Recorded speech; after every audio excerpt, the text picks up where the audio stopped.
ఇప్పుడు భువనేశ్వర్ గారి విషయంలో అప్పుడు జరిగిన అవమానానికి సంబంధించిన ఏదో లోకేష్ గారి ప్రస్తావన మహిళల విషయంలో తీసుకొస్తే మీరు ఆ మహాతల్లిని తీసుకొచ్చి రాజకీయం చేసింది మీరు, చెత్త మాటలు మాట్లాడింది మీరు, పనికిమాలిన మాటలు మాట్లాడింది మీరు. ఆ వేళ బొత్స సత్యనారాయణ ఒక్క మాట అన్నారా? ఆ బుద్ధి లేని అడ్డగాడిదలు మాట్లాడితే వాళ్ళని ఒక్క మాట ఈయన అన్నారా అలా మాట్లాడడం తప్పని? నిన్నగాక మొన్న ప్రశాంత్ రెడ్డిని, నల్లపురెడ్డి ప్రసన్న కుమార్ రెడ్డి మాట్లాడితే అప్పుడు ఈ పెద్ద మనిషి ఏమన్నా మాట్లాడారా?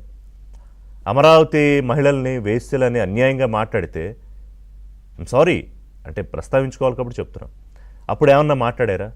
పైగా ఈయనే కదా అమరావతి శ్మశానం అని, ఎడారని అంటే అప్పుడు నాయకుడి కళ్ళల్లో ఆనందం చూడడానికి ఇంకా ఏది పడితే అది మాట్లాడారు అందరూ.